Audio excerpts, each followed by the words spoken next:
नमस्ते। आज की कक्षा में सबको स्वागत। पिछली कक्षा में सदाचार का ताबीज़ नामक व्यंग्य रचना समाप्त नहीं हुई थी। इसका बाकी भाग आज हम पढ़ेंगे। यहाँ एक साधु राजा के सामने एक साधु को पेश किया।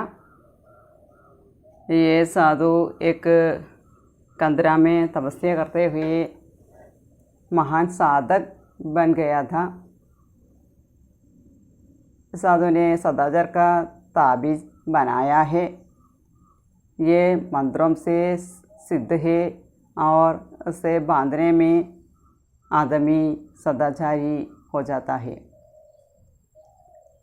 അപ്പോൾ ഇവിടെ രാജാവിൻ്റെ മുന്നിൽ ഒരു സന്യാസിയെ അവിടെ അവതരിപ്പിക്കുന്നുണ്ട്. ആ സന്യാസി ഒരുപാട് തപസ്സൊക്കെ അനുഷ്ഠിച്ച് ഒരുപാട് മന്ത്രസിദ്ധിയൊക്കെ നേടിയിട്ടുള്ള സന്യാസിയാണ്. ആ സന്യാസി അവിടെ സദാചാർക്ക താബീസ് അവിടെ ഉണ്ടാക്കിയെന്ന് പറയുന്നത്.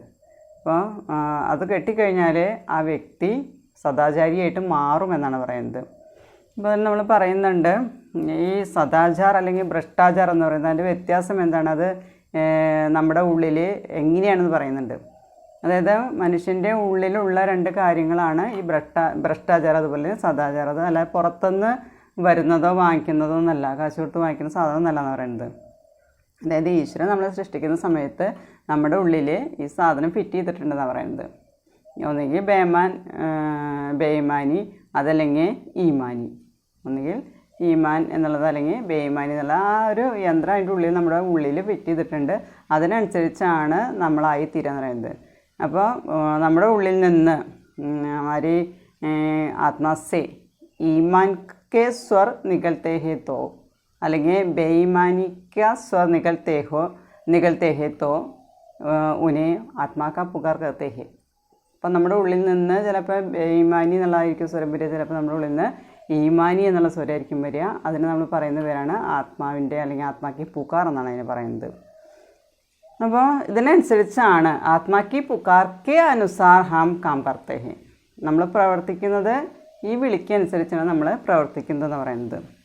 അപ്പോൾ ഇങ്ങനെ ഇത് നമ്മൾ എന്ത് ചെയ്തെന്ന് പറയുന്നത്, അങ്ങനെ കുറേ വർഷമായിട്ട് സന്യാസിനെ കുറിച്ച് ചിന്തിച്ചു. അങ്ങനെ സദാചാർക്ക് താബീസ് ഉണ്ടാക്കണമെന്നുള്ള തീരുമാനം എടുത്തു. അത് നമ്മുടെ കയ്യിൽ കെട്ടിക്കഴിഞ്ഞാൽ പിന്നെ നമ്മൾ സദാചാരിയായിട്ട് മാറുമെന്നാണ് പറയുന്നത്. അങ്ങനെ അതിൻ്റെ പരീക്ഷണം നടത്തി. ഒരു പട്ടിയിൽ അത് പരീക്ഷിച്ചു. പട്ടിയുടെ കഴുത്തിൽ ഈ സദാചാർക്ക് താബീസ് കെട്ടിയതിന് ശേഷം പട്ടി പിന്നെ കട്ട് തിന്നാൻ പോയിട്ടില്ല എന്ന് പറയുന്നത്. അങ്ങനെ എന്ത് ചെയ്തു എന്ന് പറയുന്നത്, അതിൻ്റെ ശക്തി എന്ന് പറയുന്നത്, താബീസിൻ്റെ ശക്തി എന്ന് പറയുന്നത് ബേയിമാനി എന്ന് പറയുന്ന സ്വരമാണ് വരുന്നത് വെച്ചാൽ അതിൻ്റെ മുകളിൽ നമ്മൾ ഈമാൻ്റെ സ്വരം വരണം, ആ ഒരു അവസ്ഥയിലേക്ക് എത്തിക്കുകയാണ് ചെയ്യുന്നത്. അപ്പോൾ ബേയിമാനി എന്നുള്ള സ്വരമാണെങ്കിൽ താബീസ് അതിൻ്റെ കഴുത്തിന് പിടിച്ച് അതിനെ അമർത്തിയിട്ട് അവിടെ ഈമാൻ എന്ന് പറയുന്ന സ്വരം അവിടെ പുറത്തേക്ക് വരുന്നു എന്ന് പറയുന്നത്. ഇത് നമ്മുടെ ആത്മാവിൻ്റെ വിളിയായിട്ട് മനസ്സിലാക്കിയിട്ട് നല്ലത് ചെയ്യാനായിട്ട് ആളുകളെ പ്രേരിപ്പിക്കുന്നു എന്ന് പറയുന്നത്. അതാണ് ഈ താബീസിൻ്റെ തകിടിൻ്റെ ഗുണം എന്നാണ് ഇവിടെ ഈ സന്യാസി പറഞ്ഞ് മനസ്സിലാക്കുന്നത്. അപ്പോൾ ഇത്രയും നമ്മൾ കഴിഞ്ഞപ്പോൾ നമ്മൾ ഇവിടെ പറയുന്നുണ്ട്, അങ്ങനെ എല്ലാവരും കൂടി തീരുമാനിക്കുന്നുണ്ട്. രാജാവ് തീരുമാനിക്കുന്നൊരു കാര്യമാണ്, എല്ലാ ആളുകളും ഒരുമിച്ച് പറയുന്നുണ്ട് താബീസ് ചാഹിയെ, എല്ലാവർക്കും താബീസ് വേണം, എല്ലാവർക്കും തകിട് വേണം എന്നവർ ആവശ്യപ്പെടുകയാണ്. അപ്പോൾ അതിന് വേണ്ടിയിട്ട് ഏക്ക് കാർഖാന കൊല്ലിക്ക് ലിയേ ഏലോക്കത്തെ കർത്തേഹി, ഒരു ഫാക്ടറി എന്നോട് തുടങ്ങാനായിട്ട് പറയുകയാണ്. അതിൽ ജനറൽ മേജറാക്കാം എന്ന് പറയുന്നുണ്ട്, ഇതുണ്ടാക്കാനായിട്ട്. അപ്പോൾ ആ സമയത്ത് മന്ത്രി പറയുന്നുണ്ട് കാര്യം എന്താണ് मेरा एक निवेदन है कि ये साधु बाबा को ये सदाचार का ताबीज़ बनाने का ठेका दिया जाए. ഈ സദാചാരത്തിൻ്റെ തകിട് പണിയുന്നതിൻ്റെ കോൺട്രാക്റ്റ് നമുക്ക് ഈ സന്യാസിക്ക് തന്നെ കൊടുക്കാമെന്ന് പറയണം.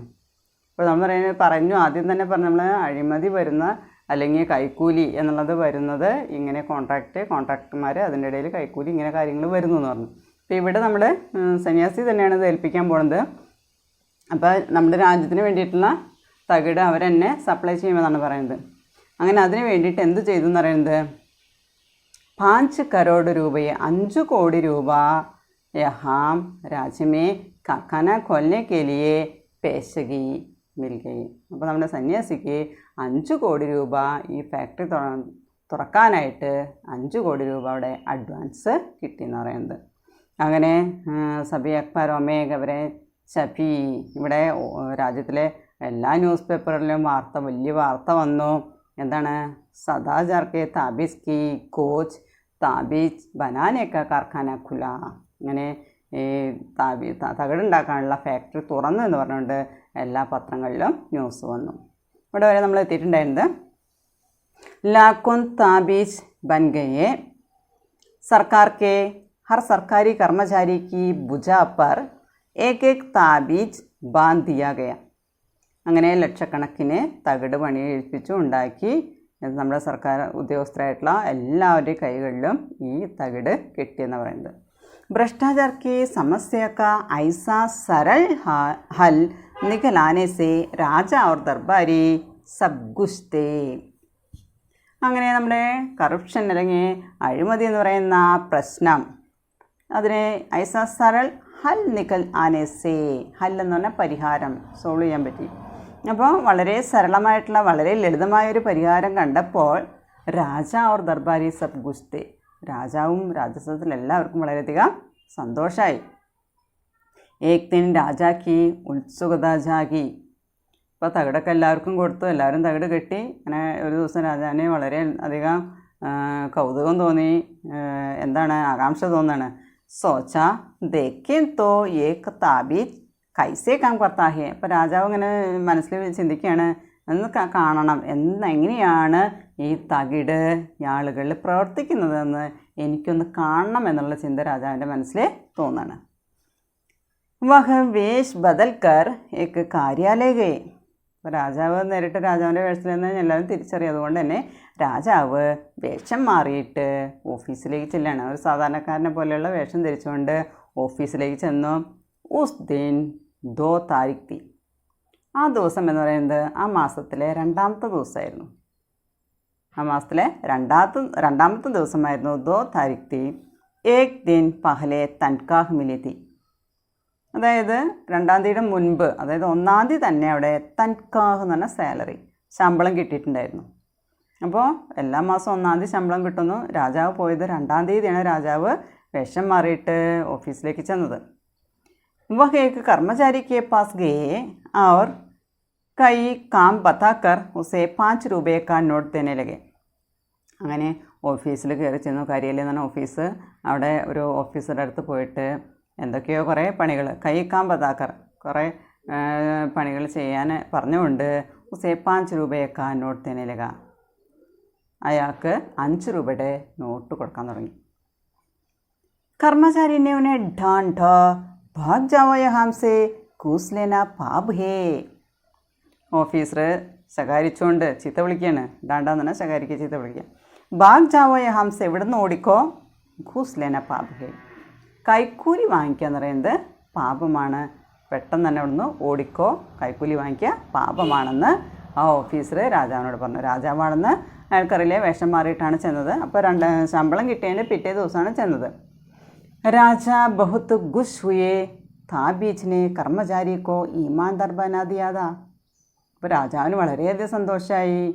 ഈ തകിട് കെട്ടിയപ്പോൾ ഓഫീസർമാരൊക്കെ സത്യസന്ധനായിട്ട് മാറിയെന്ന് രാജാവിന് തോന്നി. രാജാവിന് വളരെയധികം സന്തോഷമായി.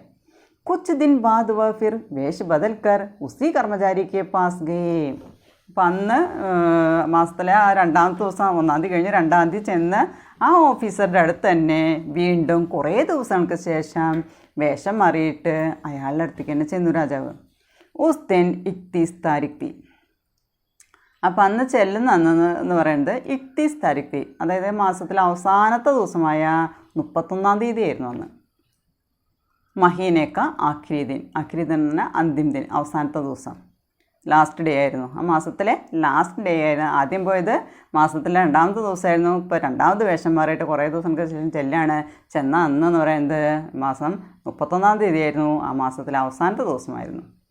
രാജാനെ ഫിർ സേ 5 കാ നോട്ട് ദിഖായ और उसे लेकर जेब में रख लिया. രാജാവ് വീണ്ടും ആദ്യം ചെയ്ത പോലെ തന്നെ 5 രൂപ നോട്ട് എടുത്ത് കാണിച്ചു. और उसे लेकर जेब में रख लिया. കാണിച്ചതും ആ ഓഫീസർ എന്ത് ചെയ്തു, 5 രൂപ നോട്ട് വാങ്ങിച്ച് പോക്കറ്റിൽ വെച്ചു, സ്വന്തം പോക്കറ്റിൽ വെച്ചു. അപ്പോൾ ആദ്യത്തെ പ്രാവശ്യം കാണിച്ചിട്ട് പറഞ്ഞത് കൈക്കൂലി വാങ്ങിക്കുക പാപമാണ്, ഇവിടുന്ന് വേഗം ഓടിക്കുമെന്ന് പറഞ്ഞിട്ട് ചീത്ത പറഞ്ഞു വിട്ടു. പക്ഷേ ഇന്ന് മാസത്തിൽ അവസാനത്തെ ദിവസമായിരുന്നു. രാജാവ് വീണ്ടും ഓരോ പണികൾ ചെയ്യാൻ പറഞ്ഞ് 5 രൂപ നോട്ട് കാണിച്ചതും അയാളതെടുത്ത് പോക്കറ്റിൽ വെച്ചു. രാജാനെ ഉസ്കാ ഹാത്ത് പക്കറ്റ് ലിയ. പൈസ എടുത്ത് വെച്ചതും രാജാവ് അയാളുടെ കൈ പിടിച്ചു. ബോലെ മേ തുമാര രാജാവും. അദ്ദേഹം പറഞ്ഞു, ഞാൻ നിങ്ങളുടെ രാജാവാണ്. ക്യാ തുമാച്ച് സദാചാരക്ക താബീച്ച് ബാന്ധക്കനഹിയായേ. നിങ്ങളെന്താ ഇന്ന് സദാചാരത്തിൻ്റെ തകിട് കെട്ടാതെയാണോ വന്നത് എന്ന് ചോദിക്കുകയാണ്. ഞാൻ നിങ്ങളുടെ രാജാവാണ്. ക്യാ തുമാച്ച് സദാചാരക്ക താബീച്ച് ബാന്ധക്കനഹിയായേ. ഇന്നത് കെട്ടാതെയാണോ വന്നത്, തകിട് കെട്ടാതെയാണോ വന്നത് ചോദിക്കുകയാണ്. ബാന്താഹേ സർക്കാർ ഏതേക്കിയേ. രാജാവ് പറയാൻ അവ കെട്ടിയിട്ടുണ്ട്, അതേ നോക്കിയത് പറഞ്ഞിട്ട് കാണിച്ചു കൊടുക്കുകയാണ്. ഉസ്നെ ആസ്തീൻ ചടാക്കർ താബീച്ച് ദിഖാദിയ. ആസ്തി എന്ന് പറഞ്ഞു കഴിഞ്ഞാൽ ഷർട്ടിൻ്റെ കൈ. ആസ്തീൻ ചടാക്കർ ഷർട്ട് കഫ്.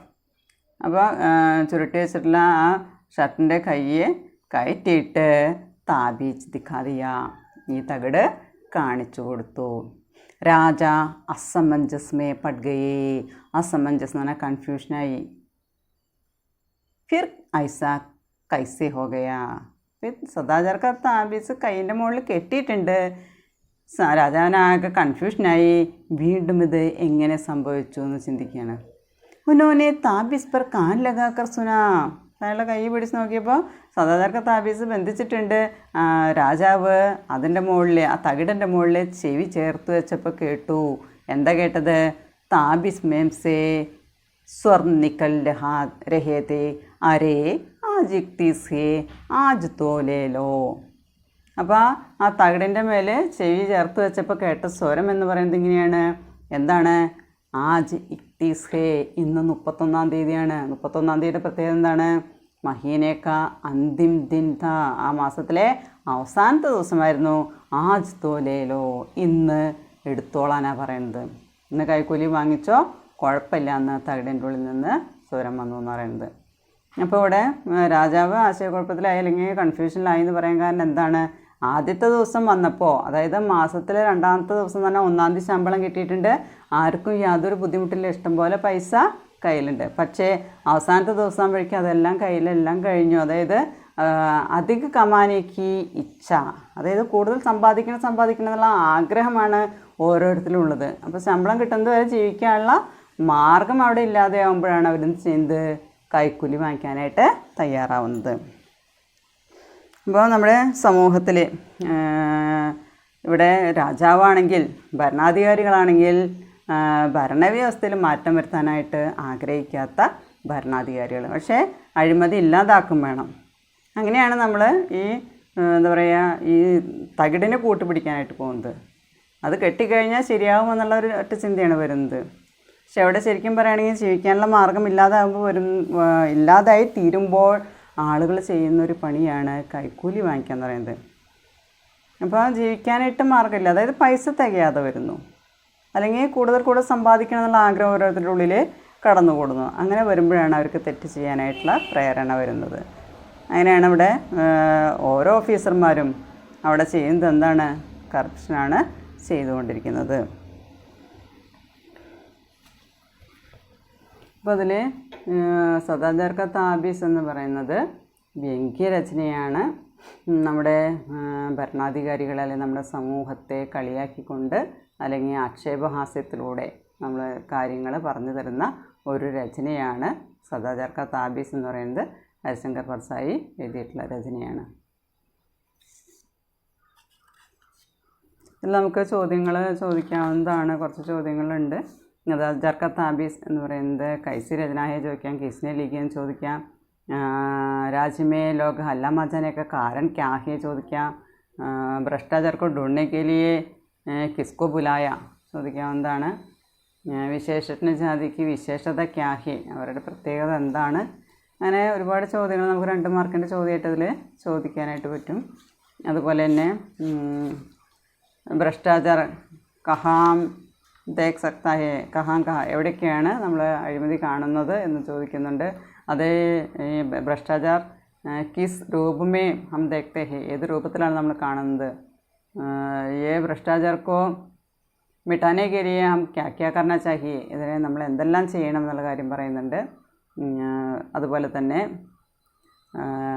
ये सदाचार का ताबीज इसका विशेषता क्या है എന്ന് പറയുന്നുണ്ട്.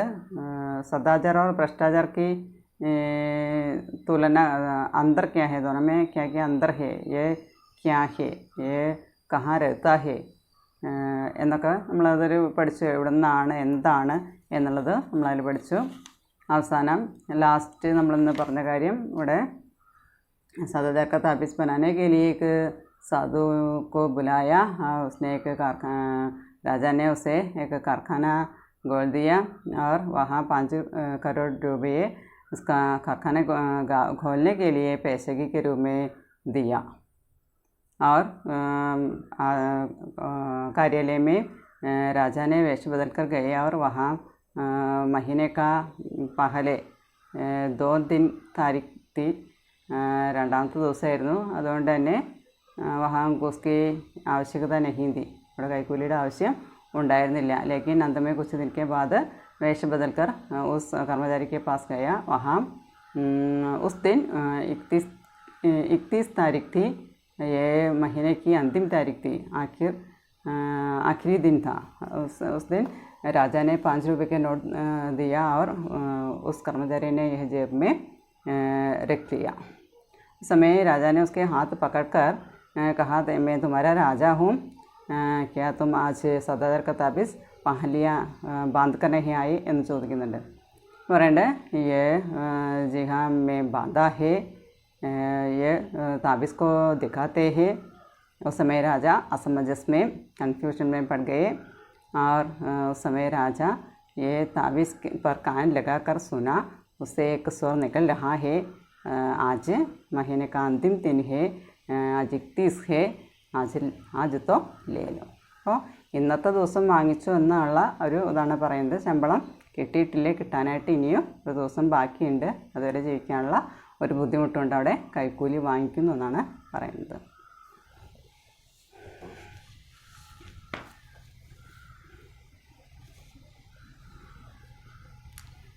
ഇവിടെ समाज में प्रचलित अनाचारों के बारे में यहाँ कवि कहते हैं.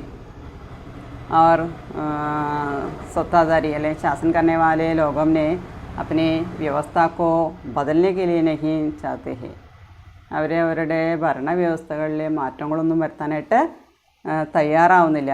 ഉസ് സാമാജിക വ്യവസ്ഥ में बदलना एक कठिन काम कार्य बता देता है. അതായത് അവരുടെ സാമൂഹ്യമായിട്ടുള്ള ആ വ്യവസ്ഥയിൽ മാറ്റങ്ങൾ വരുത്തുക എന്ന് പറഞ്ഞു കഴിഞ്ഞാൽ വളരെ ബുദ്ധിമുട്ടുള്ള കാര്യമായിട്ടാണ് അവർ കണക്കാക്കുന്നതെന്നാണ് പറയുന്നത്.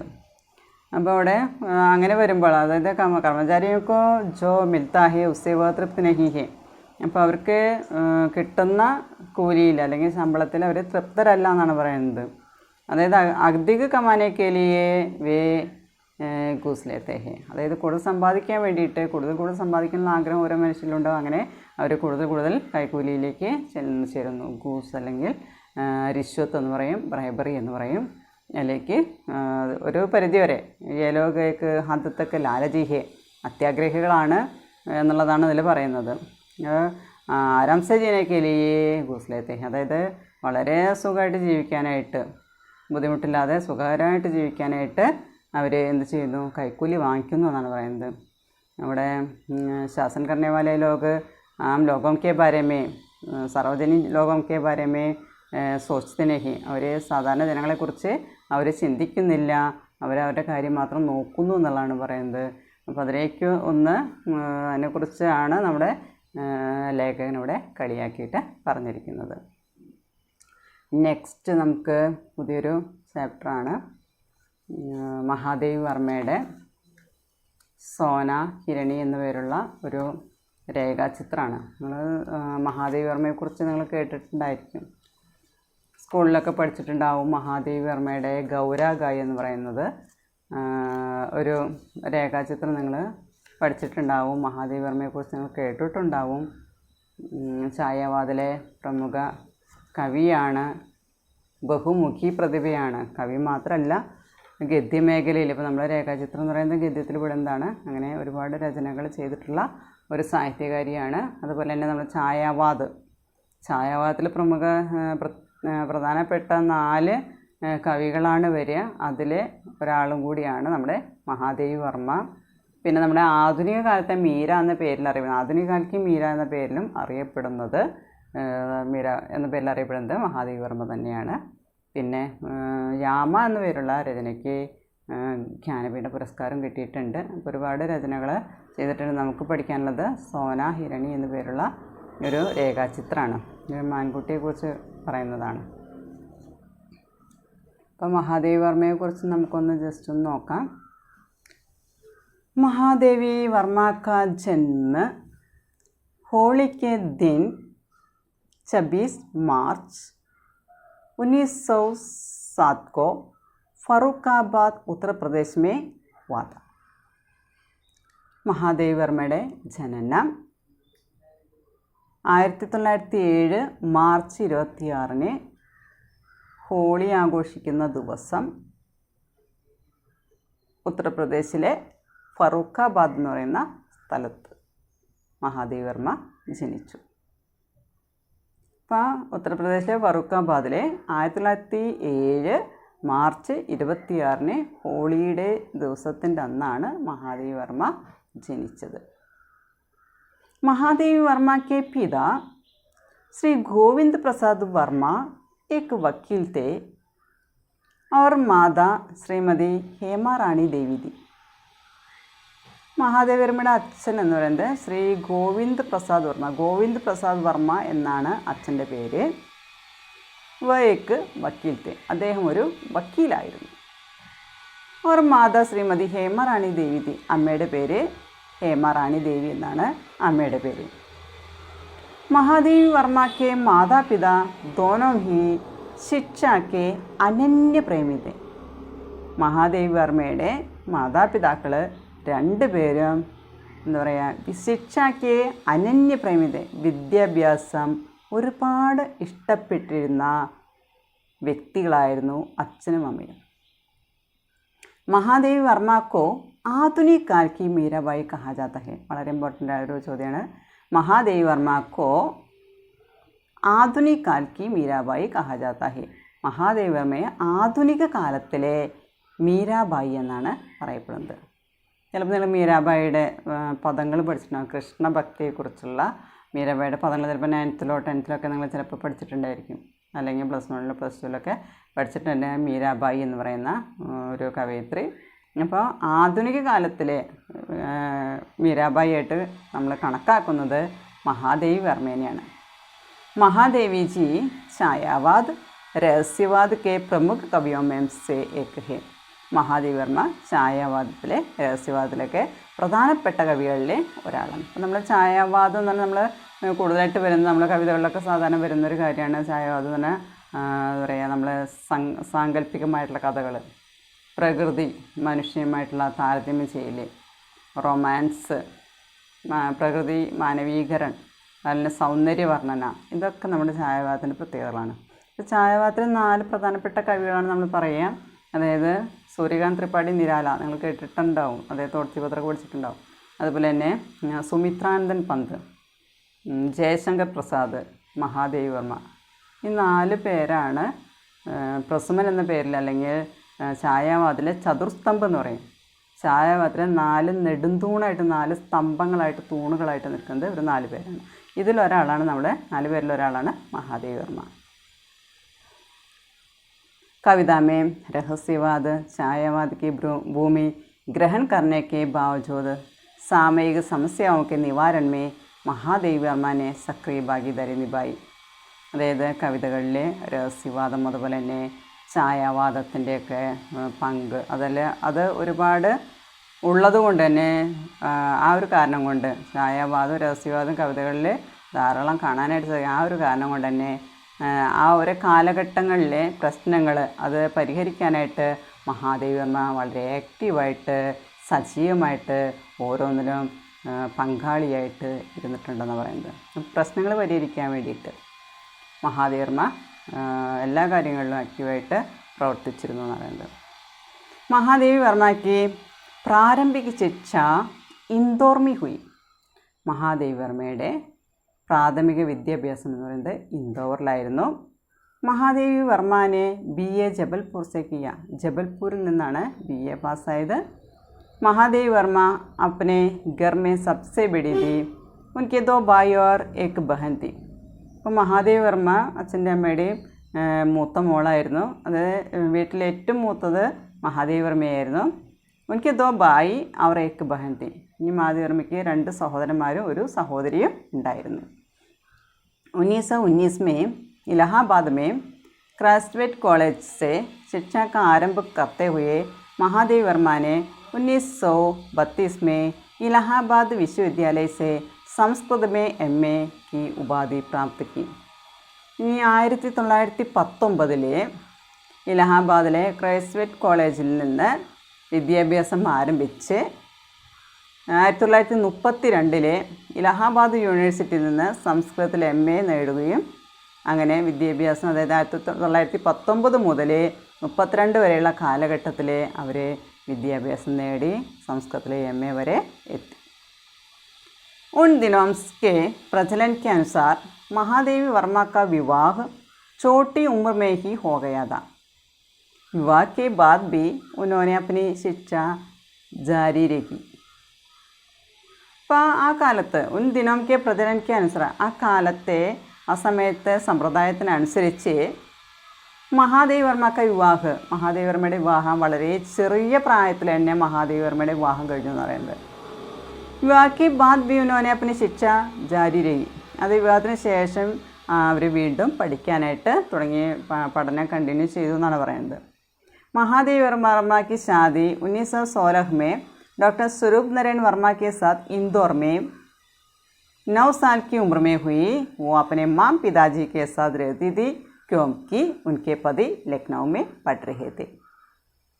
അപ്പോൾ പറയുന്നത് ഇങ്ങനെയാണ്, അതായത് ചെറിയ പ്രായത്തിൽ തന്നെ അന്നത്തെ സമ്പ്രദായത്തിനനുസരിച്ച് ബാലവിവാഹമായിരുന്നു. ചെറിയ പ്രായത്തിൽ തന്നെ വിവാഹം കഴിച്ചു കൊടുത്തു. എന്നിട്ടും പഠനം തുടർന്നുകൊണ്ടേയിരുന്നു എന്ന് പറയുന്നത്. അങ്ങനെ 1916 ഡോക്ടർ സ്വരൂപ് നാരായൺ വർമ്മയുമായിട്ട് ഇൻഡോറിൽ വെച്ച് 9 വയസ്സുള്ള നമ്മുടെ മഹാദേവി വർമ്മയുടെ വിവാഹം കഴിഞ്ഞു. വിവാഹത്തിന് ശേഷം അച്ഛൻ്റെയും അമ്മയുടെയും കൂടെ തന്നെയാണ് മഹാദേവി വർമ്മ താമസിച്ചിരുന്നത്. ക്യോംകി ഉനക്കെ പതി ലക്നൗമേ പഠ രഹേ थे. കാരണം എന്താണ്, മഹാദേവി വർമ്മയുടെ ഭർത്താവ് ലക്നൗവിൽ പഠിച്ചുകൊണ്ടിരിക്കുകയായിരുന്നു. രണ്ടുപേരും ചെറിയ കുട്ടികളെന്ന് പറയാം. 9 വയസ്സ് പ്രായമുള്ള മഹാദേവി വർമ്മയുടെ വിവാഹമാണ് കഴിഞ്ഞത്. രണ്ടുപേരും ചെറിയ പ്രായക്കാരാണ്. അവർ പഠിച്ചുകൊണ്ടിരിക്കുകയായിരുന്നു. അതുകൊണ്ട് മഹാദേവി വർമ്മ സ്വന്തം അച്ഛൻ്റെ അമ്മയുടെയും കൂടെയാണ് താമസിച്ചിരുന്നത്. महादेवी जी कवयित्री होने के साथ साथ एक विशिष्ट गद्यकार भी थी. മഹാദേവി വർമ്മ ഒരു കവയിത്രിയാണ്. അതിനോടൊപ്പം തന്നെ നല്ലൊരു ഗദ്യ ലേഖികയും കൂടിയാണ്. यामा में उनके प्रथम 4 काव्य संग्रहों का कविताओं का एक साथ संकलन हुआ है.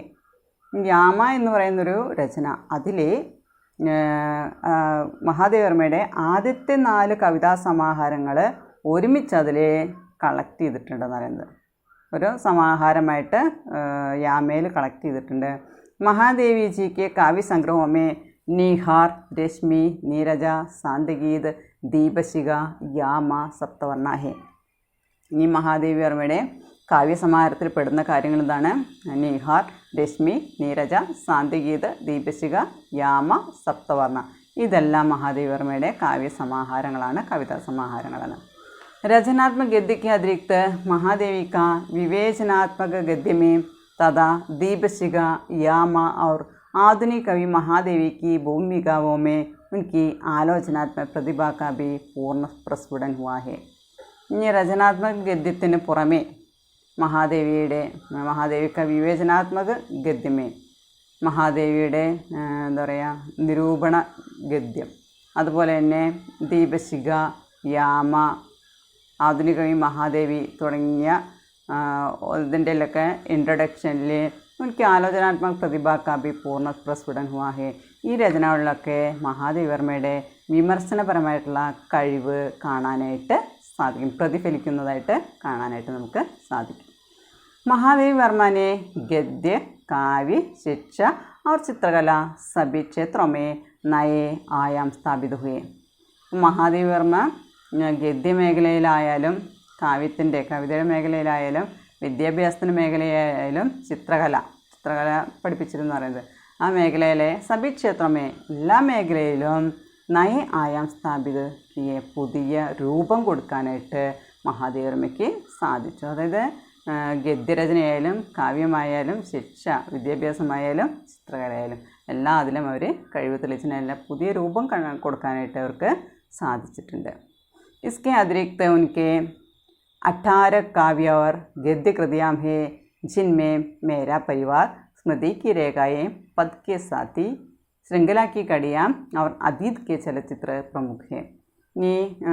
ഈ കവിതാ സമാഹാരങ്ങൾക്ക് പുറമേ കുറച്ച് 18 കാവ്യങ്ങൾ എഴുതിയിട്ടുണ്ട്. അതുപോലെ തന്നെ ഗദ്യരചനകളുമുണ്ട്. അതിൽ ഗദ്യരചനയിൽ പ്രധാനപ്പെട്ട എൻ്റെ പേരാണ് കൊടുത്തത് മേര പരിവാർ, സ്മൃതി കി രേഖായെ, പദ് കെ സാത്ത്, ശൃംഖല കി കടിയ, അതീത് കെ ചലച്ചിത്ര. ഇതാണ് ഗദ്യരചനകളിൽ വളരെ പ്രധാനപ്പെട്ടത്. ഇപ്പോൾ മഹാദേവി വർമ്മ എന്ന് പറഞ്ഞ മഹാദേവി വർമ്മ ഛായാവാദ് के प्रमुख कवयित्री है, बहुमुखी प्रतिभा है. यामा उसके 4 पहले 4 काव्य संग्रहों का संकलन है यामा में. അതുപോലെ തന്നെ ഗദ്യകാരൻ ഗദ്യലേഖിക കൂടിയാണ്. പ്രധാനപ്പെട്ട കുറച്ച് കവിതാ സമാഹാരങ്ങൾ പറഞ്ഞ നീഹാർ, നീരജ, രശ്മി, സാന്തിഗീത, ദീപശിഖ എന്നുള്ളതൊക്കെ അവരുടെ കാവ്യ സമാഹാരങ്ങളാണ്. അതിന് പുറമെ ഗദ്യ രചനകളും ചെയ്തിട്ടുണ്ട്. ഈ കവിതാ സമാഹാരത്തിന് പുറമെ 18ഓളം കാവ്യങ്ങൾ എഴുതിയിട്ടുണ്ട്. അതുപോലെ തന്നെ പ്രധാനപ്പെട്ട കുറച്ച് ഗദ്യരചനകൾ അവർ ചെയ്തിട്ടുണ്ട്. ആധുനിക കാലത്തെ മീരാബായി എന്ന പേരിൽ അറിയപ്പെടുന്നത് മഹാദേവി വർമ്മ തന്നെയാണ്.